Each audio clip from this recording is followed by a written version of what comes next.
नमस्कार। इस विशेष कार्यक्रम में आप सभी दर्शकों का बहुत बहुत स्वागत है। मैं हूं असीम मिश्रा और आज इस कार्यक्रम में हम बात करने वाले हैं किसान कल्याण से जुड़े तमाम मुद्दों की। दरअसल न्यूनतम समर्थन मूल्य, जिसे कि हम मिनिमम सपोर्ट प्राइस कहते हैं, और कुछ दूसरी मांगों को लेकर इन दिनों किसान विरोध प्रदर्शन कर रहे हैं। किसानों का कहना है कि सभी फसलों के लिए न्यूनतम समर्थन मूल्य की कानूनी गारंटी हो। तो क्या है ये मांग और इससे किसानों को कितना होगा फायदा? इन तमाम विषयों पर चर्चा करने के लिए, बातचीत करने के लिए और हमें विस्तार से समझाने के लिए इस वक्त एक बहुत ही खास मेहमान हमारे साथ जुड़ चुके हैं। हमारे साथ हैं प्रोफेसर रमेश चंद जी, जो कि मेंबर हैं, सदस्य हैं नीति आयोग के। रमेश सर, आपका बहुत बहुत स्वागत है।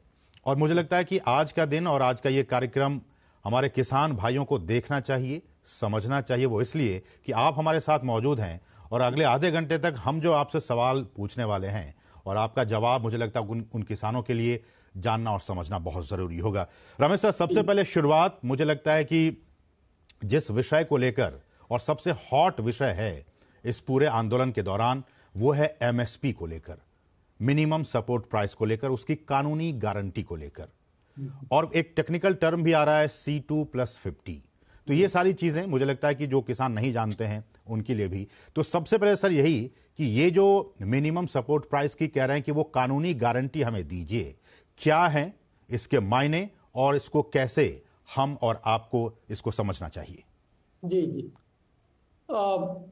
हमने मिनिमम सपोर्ट प्राइस सिस्टम कोई वर्ष 1966 में शुरू किया था और उसका विस्तार करके अब कोई 23 फसलें जो हैं उसको उनमें कवर करते हैं।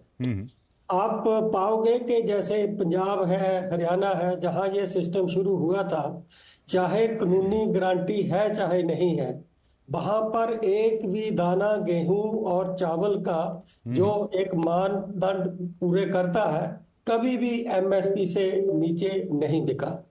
तो सरकार का किसी चीज के लिए अपनी प्रतिबद्धता बताना कोई कानूनी गारंटी से कम मेरे विचार में नहीं होता। कानूनी गारंटी की जब आप बात करते हैं, यदि फसलों का मूल्य कानून से चले तो बहुत से देश जो इस चीज से जूझ रहे हैं कि हम अपने किसानों को लाभकारी मूल्य कैसे दें, सिंपली आप एक कानून बनाइए और सो जाइए, कानून उसका ख्याल रखेगा। ऐसा नहीं होता। फसलों की कीमत बाजार में डिमांड और सप्लाई के आधार पर निश्चित होती है। आपने कानून बना दिया, व्यापारी को लगता है कि इस कानून की प्राइस पर खरीदा हुआ प्रोड्यूस मेरा उपभोक्ता उसको नहीं खरीद पाएंगे, तो वो उसको जो मार्केट में आई है मार्केटेड सरप्लस, उससे बहुत कम खरीदेगा। जितना उसका बिकेगा उस हाई रेट पे केवल उतना ही खरीदेगा। और ये पहले महाराष्ट्र में एक वर्ष में ट्राई हुआ था। कुछ दिनों के बाद ही जब व्यापारी वर्ग ने ज्यादातर प्रोड्यूस नहीं खरीदा, हाहाकार हो गई थी और फिर एक बाया मीडिया निकाला था कि आप इसको फेयर एवरेज क्वालिटी से नीचे वाला प्रोड्यूस बताकर आप उस पे खरीदिए। तो ये तो पहला है कि कानून बनाने से वो बाजार में कीमत नहीं आती यदि डिमांड साइड फैक्टर और कंज्यूमर उस प्राइस को सपोर्ट नहीं करते, उस प्राइस पे खरीदने के लिए उनकी कैपेसिटी नहीं है या वो तैयार नहीं है। आपके कहने का मतलब रमेश सर ये हुआ कि अगर जो प्राइस पे सरकार एमएसपी जिस दाम पे खरीद रही है, अगर उस दाम से ज्यादा मार्केट प्राइस है, तब तो फिर किसानों को जो फायदा होना चाहिए वो तो नहीं हो पाएगा। कहने का मतलब तो यही हुआ? नहीं, यदि उससे कम है तो उनको नहीं होगा, यदि उससे ज्यादा है फिर तो उनको फायदा ही फायदा है, फिर उसकी बात नहीं है। तो दूसरा इसका पहलू है जो तर्क कुछ हद तक किसान भाई दे रहे हैं, वो ये है कि सरकार इसको खरीदे और सरकार उसको हर तरह से करे।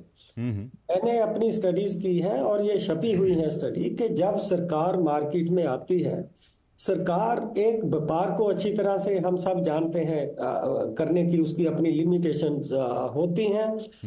100 रुपया एमएसपी देने के लिए सरकार को 25 से 30 रुपए खर्च करने पड़ते हैं। और यदि आप प्राइस को मार्केट प्राइस से ऊपर रख रहे हो, जिसको हम एमएसपी कहते हैं, तो सरकार जब उसको दोबारा मार्केट में बेचेगी तो आप देखोगे कि उसका अंतर और बढ़ जाएगा। तो इससे जो सरकार को एक किस्म से लॉस बियर करना पड़ेगा वो लाखों करोड़ों में हो जाएगा। वो कोई सैकड़ों करोड़ों में नहीं रहेगा या हजारों करोड़ों में नहीं रहेगा। कोई भी मेरे साथ बैठे मैं ये आंकड़े शेयर कर सकता हूँ, वो लाखों करोड़ों में चला जाएगा, जो किसी भी इकोनॉमी के लिए ना तो संभव है और ना ही डिजायरेबल है। एक बात मैं सर यहाँ इंटरवीन करना चाहूंगा कि वैसी राज्य सरकारें जिनकी आर्थिक स्थिति ठीक नहीं है, फाइनेंशियल कंडीशन ठीक नहीं है, अगर आप इसको कानून बना देते हैं जिसकी डिमांड फार्मर्स कर रहे हैं, किसान कर रहे हैं, तो फाइनेंशियल बर्डन उन स्टेट्स पे जो गरीब राज्य हैं वहां के किसान अगर प्रेशर देंगे और कानून के तहत इसको सरकार खरीदेगी तो उनकी वित्तीय स्थिति और भी खराब हो सकती है। वो यदि प्रदेश सरकारें खरीदेंगी सचमुच में वो होगा, लेकिन यदि आप मुझे थोड़ा समय दें तो मैं इस चीज की बैकग्राउंड में जाना चाहूंगा कि जब हम इतने बड़े कदम की बात कर रहे हैं कि 50% C2 या A2+FL से ज्यादा दिया जाए, उसके पीछे तर्क क्या है, उसका औचित्य क्या है। तो मैं अब आपके चैनल से ये बताना चाहता हूं कि वर्ष 2018 में जब सरकार इसके बारे में विचार कर रही थी तो हमने एक मीटिंग में माननीय स्वामीनाथन साहब को बुलाया और 12 लोग और थे जिनको मैंने बुलाया था, बड़े बड़े इकोनॉमिस्ट थे देश के। हमने उनसे कहा कि सर आप हमें ये समझा दीजिए कि पहली बात आप 50% मार्जिन किस आधार पर इस पर लाए हैं। कोई आदमी कह सकता है कि मार्जिन 10% सफिशिएंट है, कोई कह सकता है नहीं मार्जिन तो 80% चाहिए। तो हमें कृपया बताइए कि आप 50% का जो आंकड़ा लेकर आए उसका आधार क्या है, क्योंकि ये बहुत बड़े पैमाने पर इसकी इम्प्लीमेंटेशन है, इससे सारे उपभोक्ता अफेक्ट होंगे और 70% किसान जो है वो भी नेट कंज्यूमर्स हैं और देश की इकोनॉमी इफेक्ट होगी। तो मैं एक जिम्मेदारी से आपकी चैनल से ये कह रहा हूं कि माननीय स्वामीनाथन ने हमें इसके पीछे का कोई भी जो तर्क है वो नहीं बताया। ठीक है। हमने ज्यादा जिद की तो उनका केवल ये कहना था, अंग्रेजी में कहा उन्होंने, मैं हिंदी में उसका रूपांतर बता रहा हूं कि डॉक्टर रमेश, खेती जीवन देने वाला धंधा है लेकिन ये जीवन लेने वाला धंधा बन रहा है।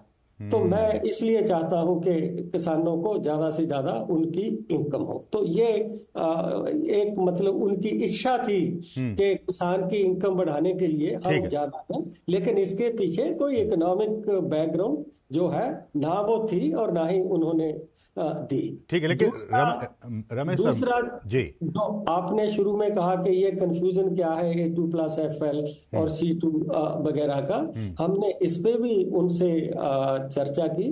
तो मैंने जो उन्हें तर्क दिया कि सर जो मार्जिन कैलकुलेट होता है वो जो कॉस्ट किसान करता है या जो निवेश करता है खेती में, हमेशा उस पे जो है आप मार्जिन देते हो। बिल्कुल। जो कॉस्ट वो करता ही नहीं, वो कॉस्ट उसको मिलने चाहिए लेकिन उस पे मार्जिन का कोई औचित्य नहीं। उदाहरण के तौर पर जो किसान की अपनी जमीन है, जो उस पे रेंट है 1 एकड़ का, अब मान लीजिए कहीं 20,000 रुपया है, वो अपॉर्चुनिटी कॉस्ट है, किसान को जरूर वो खर्चा मिलना चाहिए, लेकिन उस 20,000 पे आगे 50% फिर ऐड करना, तो इसका भी उन्होंने कोई औचित्य, कोई इसके पीछे क्या जस्टिफिकेशन है वो माननीय स्वामीनाथन साहब ने नहीं दी थी और ना ही उनकी रिपोर्ट में एक भी शब्द इसके बारे में है। तो ये उनकी, क्योंकि वो किसानों के हित के बारे में अच्छा चिंतित रहते थे, ये उनकी विश थी कि इतना उनको मिलना चाहिए। ठीक है रमेश सर, बहुत सारी विषय हैं जिस पे कि आपसे हम जानेंगे और समझेंगे क्या ये सारा मामला, लेकिन कहा जा रहा हमें एक छोटे से ब्रेक के लिए हमें रुकना होगा, तो एक बहुत ही छोटे से ब्रेक के लिए हम रुक रहे हैं। ब्रेक के बाद जब वापस आएंगे तो और भी इसके तमाम पहलुओं पर विस्तार से बातचीत करेंगे प्रोफेसर रमेश चंद से, बस एक छोटे से ब्रेक के बाद। कोविड ने हम लोगों को work from home and flexibility दोनों सिखा दी। Handling my job responsibilities and अपना घर। एनपीएस भी इसी तरह फ्लेक्सिबल है। इन्वेस्टमेंट ऐप के थ्रू अपना अकाउंट इजीली ओपन किया और अब उसी ऐप के थ्रू अपना अकाउंट फुल्ली ऑपरेट कर रहा हूँ। कोई रिस्ट्रिक्शन नहीं है, किसी भी समय लॉग इन कर सकता हूँ और अपने इन्वेस्टमेंट की अमाउंट चेंज भी कर सकता हूँ। जितना पॉसिबल होता है उतना अपने इनकम से बचाता हूँ और अपने एनपीएस अकाउंट में इन्वेस्ट करता हूँ। अपने बेहतर कल को सुनिश्चित करने के लिए एनपीएस जरूरी है। मोदी सरकार की गारंटी, हर घर पहुंचेगा नल से जल। अब तक 13.5 करोड़ से अधिक नल कनेक्शन। हमारा संकल्प विकसित भारत। साल बरस और सदी नहीं, एक युग गुजर जाएगा, उम्र न पूछो वंडर की, जब फर्क नजर आएगा। वंडर सीमेंट, फर्क नजर आएगा।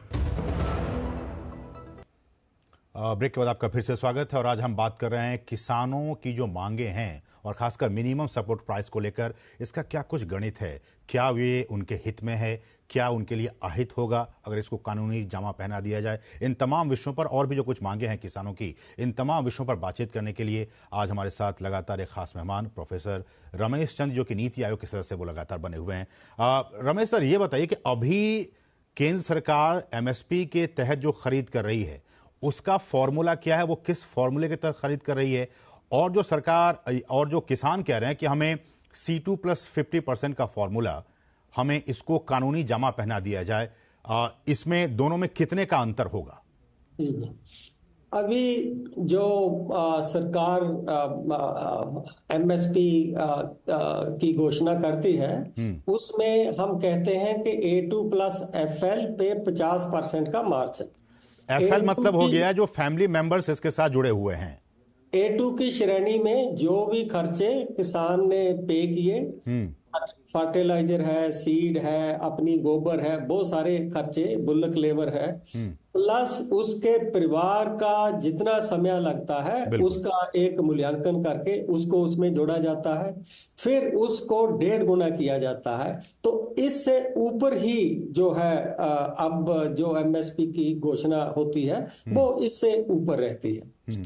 तो ये जो किसानों का ये कहना है कि A2 + FL में आप जो किसान की अपनी जमीन का रेंट है, यदि कोई किसान जमीन अपना लीजन करके खेती कर रहा है वो उसमें जुड़ा हुआ है, लेकिन जहां उसकी अपनी जमीन है जो उसका रेंट होना चाहिए 20,000 25,000 रुपया, वो भी आप इस पे जोड़िए और फिर उसको आप 1.5 गुना करिए और फिर उस पे उससे ज्यादा हमें जो है एमएसपी दीजिए। ठीक है। अब जब आप ऐसा करते हैं तो एमएसपी का जो एक टेक्निकल रूप है कि एमएसपी तो एक फ्लोर प्राइस थी, एमएसपी एक मिनिमम प्राइस है कि किसान के लिए घाटे का सौदा नहीं बनना चाहिए, उसको एक पॉजिटिव मार्जिन रहना चाहिए। हम उससे बिल्कुल अब डेविएट हो गए हैं। ठीक है। अब यदि मार्केट प्राइस एमएसपी से नीचे है तो इसका मतलब यह है कि उसको 50% मार्जिन नहीं मिल रहा, वो उससे नीचे है। टेक्निकल सेंस की जो एमएसपी है जिससे एमएसपी शुरू हुई थी वो अभी भी ज्यादातर फसलों में उससे ऊपर रहती है या सरकार सुनिश्चित करती है कि वो उससे ऊपर है। ठीक है, लेकिन तो रमेश सर जो कि समय की कमी है और बहुत सारे मुद्दे हैं, छोटी छोटी टिप्पणी आपसे चाहूंगा। एक समस्या ये भी आएगी कि अगर आप सभी फसलों को, हालांकि अभी भी बहुत सारी फसलों पर एमएसपी दी जा रही है, लेकिन सभी फसलों को कानूनी जमा पहनाने के बाद से अगर आप एमएसपी देंगे तो फिर किसान भाई हमारे ये भी तो कर सकते हैं कि वैसी फसलें जिन पर कि आप एमएसपी दे रहे हैं और अच्छी खासी दे रहे हैं, सिर्फ उन्हीं फसलों का उत्पादन करेंगे। जो सब्जी भाजी है उनका उत्पादन तो वो कर ही नहीं पाएंगे। ऐसे में एक दूसरी समस्या आन खड़ी होगी हमारे सामने। एक्चुअली स्ट्रेंजली मेरी स्टडी है नीति योग से, कोई भी उसको पढ़ सकता है। जो हमारे फ्रूट एंड वेजिटेबल्स हैं उनकी जो वृद्धि है, वृद्धि दर पिछले 10 साल में जो एमएसपी फसलें हैं उनसे 2 गुना है। तो जहां पर डिमांड साइड फैक्टर किसी चीज को सपोर्ट कर रहे हो वो उसका मार्केट भाव भी ज्यादा रहता है। तरीका है किसान की इनकम बढ़ाने का। जी। तो ये आप सही कह रहे हो कि किसान ये कहेंगे कि आप 23 फसलों पे ही क्यों दे रहे हो। ये तो पूरे कृषि क्षेत्र का केवल 27-28% है। जो बाकी 72% प्रोड्यूस है, जब आप इतना बढ़ा चढ़ाकर उसको C2+FL की बात करते हो तो हमें भी फिर 70-80% मार्जिन उस पर बन जाता है। हमें भी वो आप मार्जिन ना दीजिए। तो जाहिर है कि फिर वो एक एफिशिएंसी से जो एग्रीकल्चर करते हैं, ज्यादा से ज्यादा प्राइस मंडी से लेने की कोशिश करते हैं, तो वो हतोत्साहित होंगे कि हम तो किसान पे सरकार से लेंगे प्राइस जब सरकार दे रही है। तो इससे एक सरकार पे बिना मतलब की निर्भरता की ओर हम जाते हैं। इसमें रमेश सर, जो किसान हैं, किसान मामलों के जानकार कुछ किसान नेता ये भी कहते हैं कि जो MSP है जो सरकार हमें दे रही है और जिस भाव पे किसान उस प्रोडक्ट को मार्केट में बेचता है, MSP का रेट और जिस रेट पे वो अपने प्रोडक्ट को मार्केट में बेच रहा है, उसका जो भावांतर है वो पैसे दे दिए जाएं तब भी कोई दिक्कत नहीं है। वो ऐसा है, ये स्टेट्स को ऑप्शन दी हुई है। हर स्टेट्स को 2 ऑप्शन दी है अदर देन जो सरकार बाई करती है। एक है PM आशा और दूसरा है डेफिशिएंसी प्राइस पेमेंट। कोई भी सरकार, प्रदेश सरकार इस फार्मूले को अडॉप्ट कर सकती है। उसमें एक सीमा है कि आपका जो 40% प्रोड्यूस है, आप उस पे ये डेफिशिएंसी प्राइस पे कर सकते हो। और इतने तक 25% तक यदि प्राइस नीचे गई, वो सारे का सारा खर्चा प्लस आपका स्कीम को चलाने का खर्चा इसको सरकार देगी। लेकिन एक बड़ा पॉइंट मैं आपसे करना चाहता हूँ, आप बहुत वैलिड पॉइंट रेज कर रहे हैं कि क्या सही मूल्य देना किसान को केंद्र सरकार की ही जिम्मेदारी है। इस विषय पे हमें आना चाहिए। केंद्र ने ऑलरेडी स्टेट्स को ये ऑप्शन दे रखी है और हरियाणा में, मैं अपने श्रोताओं की इंफॉर्मेशन के लिए बताना चाहता हूँ, बाजरा और सूरजमुखी पे दे रहे हैं और कुछ सब्जियों पे भी दे रहे हैं। वो अपने आप है, वो MSP में नहीं है, लेकिन बाजरा पे बहुत किसानों को डेफिशिएंसी प्राइस पेमेंट, भावांतर भरपाई योजना के हरियाणा सरकार जो है दे रहा है। वो बिल्कुल स्टेट्स को करना चाहिए। केंद्र ने तो उनको ऑप्शन दे रखी है। ठीक। और रमेश सर, एक और मुद्दा है, हम जानते हैं कि हमारा जो MSP सिस्टम है उसको लेकर बहुत सारे देशों की भौएं चढ़ी हुई रहती हैं।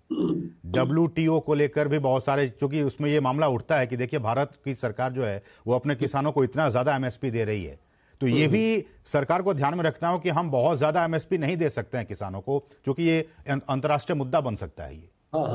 हाँ, उसमें ये है कि आप उनको देते हो तो पहली बात तो यह है कि फिर आप निर्यात नहीं कर सकते। दूसरा ये है कि WTO के मानक हैं, आप 10% से ज्यादा इनपुट सब्सिडी और 10% से ज्यादा आप MSP जो है सपोर्ट टोटल, आप इससे ज्यादा देंगे तो वो WTO का फिर वायोलेशन है। और हम भी उनको कहते हैं, कोई प्रोड्यूस चाइना से आता, हम कितना श्योर करते हैं कि वो डंप कर रहा है हमारे कंट्री में। तो आज हमारे जो एक्सपोर्ट हैं, हमारे इंपोर्ट से 50-60% ज्यादा है। बिल्कुल।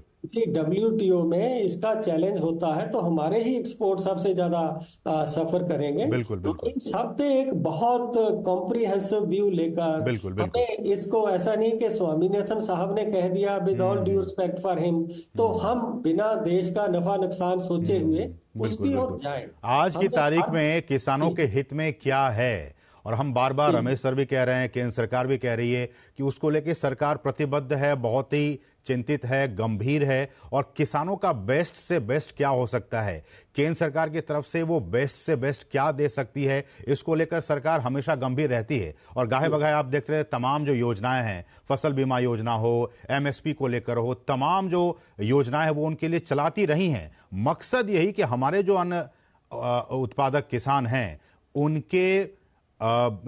उनका कल्याण हो सके, उनका आर्थिक उन्नति हो सके, यही उनके मन में है, केंद्र सरकार के मन में है। इसको लेकर कहीं कोई डाउट करने की कोई गुंजाइश नहीं है कि किसानों के प्रति सरकार गंभीर नहीं है। अगर ये आपके मन में, किसानों के मन में है, तो आपको सिर्फ और सिर्फ गलतफहमी है या फिर आपको कोई बरगला रहा है। आप इस बात को समझिए। रमेश सर, आपके पास आ रहे हैं। एक बहुत ही छोटे से ब्रेक के बाद, और छोटे से ब्रेक के बाद जब आपके पास आएंगे तो WTO को लेकर भी बातचीत हो रही है, क्योंकि किसान कह रहे हैं कि देखिए जितने आपने एग्रीमेंट्स किए हैं WTO को लेकर और FTAs को लेकर, उस सब से विड्रॉ कर ले जाइए। क्या ये वायबल है, क्या ये सही होगा? इस पर बातचीत करेंगे आपसे एक छोटे से ब्रेक के बाद। मैंने अपना NPS अकाउंट ऑनलाइन ओपन कर दिया था। सीरियस सेविंग स्टार्ट की after I landed my first job eight 23। अपने कॉर्पोरेट में बस अपना NPS नंबर दिया एंड इन्वेस्टिंग चालू। थोड़े ही दिन पहले मेरा जॉब बदल गया, मैं मुंबई से राजकोट आ गई, लेकिन मेरा NPS account same. I just transfer the same account to my new company. NPS किसी भी जगह से ऑपरेट हो सकता है, जहाँ मैं वहाँ मेरा NPS अकाउंट। अपने बेहतर कल को सुनिश्चित करने के लिए NPS जरूरी है। साल, बरस और सदी नहीं, एक युग गुजर जाएगा। उम्र न पूछो वंडर की, जब फर्क नजर आएगा। वंडर सीमेंट, फर्क नजर आएगा। हमारे साथ लगातार खास मेहमान प्रोफेसर रमेश चंद बने हुए हैं, जो कि नीति आयोग के सदस्य हैं। हम उनसे तमाम विषयों पर बातचीत कर रहे हैं। रमेश सर, समय कम है, एक जो डिमांड किसान कर रहे हैं वो है WTO को लेकर, वर्ल्ड ट्रेड ऑर्गेनाइजेशन, विश्व व्यापार संगठन से आप तमाम जब समझौते हैं उसको वापस लीजिए, तमाम जो FTAs हैं उनको भी आप रिवोक कीजिए। क्या आज के तारीख में 21वीं सदी में साल 2024 में ये मांग किसानों की जायज है? ये डिमांड जो है ये बिल्कुल ही जायज नहीं है। इससे हमारे कृषि के क्षेत्र को इतना बड़ा घाटा पहुंचेगा, आप उसकी कल्पना भी नहीं कर सकते। जाहिर है कि इंडिया एक नेट एग्रीकल्चर एक्सपोर्टिंग कंट्री है। हम $50 बिलियन का एक्सपोर्ट करते हैं, कोई $28 बिलियन का इंपोर्ट करते हैं, तो हमें व्यापार से बहुत बड़ा फायदा है। ये जो आवाज आ रही है, मैं ये समझता हूँ कुछ चंद किसानों की ओर से आ रही है, ये हिंदुस्तान के पूरे किसानों की नहीं है। मेरे पास आंकड़े हैं, जब हम WTO के मेंबर बने, दुनिया के GDP में हमारे एग्रीकल्चर का शेयर 7% था, आज 13% है। तब दुनिया के व्यापार में हमारा शेयर 1.2% था, आज 2.5% से भी ज्यादा ऊपर है। किसी एक उत्पादन को हो सकता है WTO की वजह से मुश्किल फेस करनी पड़े। क्या आज हमारे बासमती ग्रोअर जो पंजाब के हैं, हरियाणा के हैं, वो चाहेंगे कि जो हमारा बासमती का ट्रेड है वो इंटरनेशनल रेगुलेशन से ना हो? कोई भी कंट्री उस पे चाहे तो अपने हिसाब से हमारे एक्सपोर्ट को रोक दे। तो ये हमें इसको सीरियसली लेना चाहिए। ये जो किसान सोचते हैं कि हमें इंटरनेशनल क्यों बेचना, हमें तो सरकार ही वो चीज दे। सरकार जैसे देश में 110-15 मिलियन टन राइस की डिमांड है, लेकिन जो एक उसके ऊपर 20-25 मिलियन टन है उसकी डिमांड नहीं है, वो हम बाहर नहीं ले जाएंगे तो राइस की प्राइस देश में क्रैश कर जाएगी। बिल्कुल। और रमेश सर, हमारे सामने एक एग्जाम्पल भी है कि जब भारतीय हितों को झटका लगा, जब ये हुआ कि आसियान के साथ आप कॉम्प्रिहेंसिव इकोनॉमिक पार्टनरशिप एग्रीमेंट कीजिए, सरकार को लगा कि ये हमारे किसानों के लिए ठीक नहीं है, सरकार ने उसको सीधे मना भी कर दिया। तो ये भी हमारे सामने के एग्जाम्पल है किस तरह से अगर हमारे किसानों के हितों को कहीं नुकसान पहुंचता है तो सरकार उस तरह के एग्रीमेंट बिल्कुल भी नहीं करती है। जी CPEC पे हमारे पे इतना प्रेशर था, हमने वो कॉम्प्रिहेंसिव जो है इकोनॉमिक एग्रीमेंट था, तो सरकार ने बिल्कुल नहीं माना। सभी RTA पे एक व्यापक डिस्कशन होती है और पूरा देश के हितों का ध्यान रख के इस ओर सरकार बढ़ रही है। मैं केवल एक चीज जो आपने शुरू में कही थी कि ये सरकार क्या कर रही है MSP के लिए, जब ये सरकार आई तब प्रोक्योरमेंट केवल 5 राज्यों में होता था मुख्य तौर पर। आज 13 से ज्यादा राज्यों में बीट और 13 से ज्यादा मुख्य राज्यों में राइस की खरीद हो रही है। बहुत से राज्य ऐसे हैं वहां सरप्लस नहीं है। पहले केवल 3 क्रॉप तक MSP सीमित थी, आज 14 क्रॉप तक MSP जो है वो इंप्लीमेंट हो रही है। आज हमने पल्सेस का बफर स्टॉक बनाया है, आज हम तेल बीज भी खरीद रहे हैं। तो सरकार जो A2+ FL पे 50% किया है वो किसी ना किसी तरह से इम्प्लीमेंट हो, इसके लिए काफी ज्यादा प्रयत्नशील है। और प्रदेशों को ये ऑप्शन दी है कि आप पीएम आशा के अंडर खरीदिए और आप डेफिशिएंसी प्राइस पेमेंट के अंडर खरीदिए। तो प्रदेशों को भी इस पे जिम्मेदारी लेनी चाहिए और किसानों को भी प्रदेशों पे भी कहना चाहिए, अकेले केंद्र को ही कहना कि वो पूरे इसमें करे। एक रमेश सर, एक और सुझाव आया है किसान प्रतिनिधियों की तरफ से कि ये जो पीएम किसान सम्मान निधि है, जिसको कि अभी सरकार 6,000 रुपए दे रही है सालाना, इसका और भी इसमें बढ़ोतरी की जाए। इसको आप कैसे देखते हैं? अभी इसमें अकेला यही किसानों की सपोर्ट नहीं है, इसको तो वो देख रहे हैं ना कि ये इंक्रीज नहीं हो रहा। दूसरी ओर आप देखें कि फर्टिलाइजर सब्सिडी, अब जब दुनिया में उछाल आया प्राइसेस का, यूक्रेन वार के बाद जब सप्लाई डिसरप्शन हुआ, सरकार ने पूरी की पूरी यूरिया की प्राइस इंक्रीज को ऑब्जर्व किया।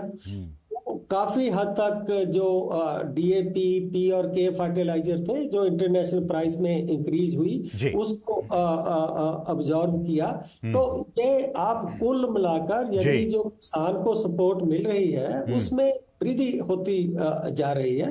लेकिन ये जो पीएम किसान निधि है, आप उसको भी सही समय पे उस पर विचार हो सकता है, वो कोई बात नहीं है। तो कहने का मतलब रमेश सर ये कि चाहे वो पीएम किसान सम्मान निधि के जरिए पैसे देने की बात हो डायरेक्टली, या फिर दूसरी जो स्कीम्स हैं उनके जरिए सब्सिडी देने की बात हो, तो कहीं ना कहीं आपके किसानों के हित के लिए सरकार, चाहे वो डायरेक्ट मॉनिटरी बेनिफिट दे रही हो या फिर दूसरे तरीके से सब्सिडी के जरिए आपके पैसे की बचत करने की बात हो, इन तमाम योजनाओं के जरिए कहीं ना कहीं, बार बार मैं कह रहा हूं और सरकार कह रही है कि बीते 10 वर्षों में जो काम किसानों के लिए किया गया वो अब तक नहीं किया गया। किसान भाई हमारे कैसे समृद्ध हो सकें, उनकी आर्थिक उन्नति कैसे हो सके, वो हमारे समाज के मुख्य धारा में कैसे जुड़ सकें, वो भी आगे बढ़ सकें। और जब प्रधानमंत्री ने कहा है कि विकसित भारत का 4 स्तंभ है, उसमें किसान सबसे पहले है, तो आप समझ सकते हैं कि किसानों के लिए सरकार कितना प्रतिबद्ध है। और आज आप जिस तरह से लोगों को बरकलाने की कोशिश कर रहे हैं, जो कुछ लोग ऐसे हैं जो किसानों को ये नहीं समझा पा रहे हैं कि सरकार आपके लिए क्या कर रही है,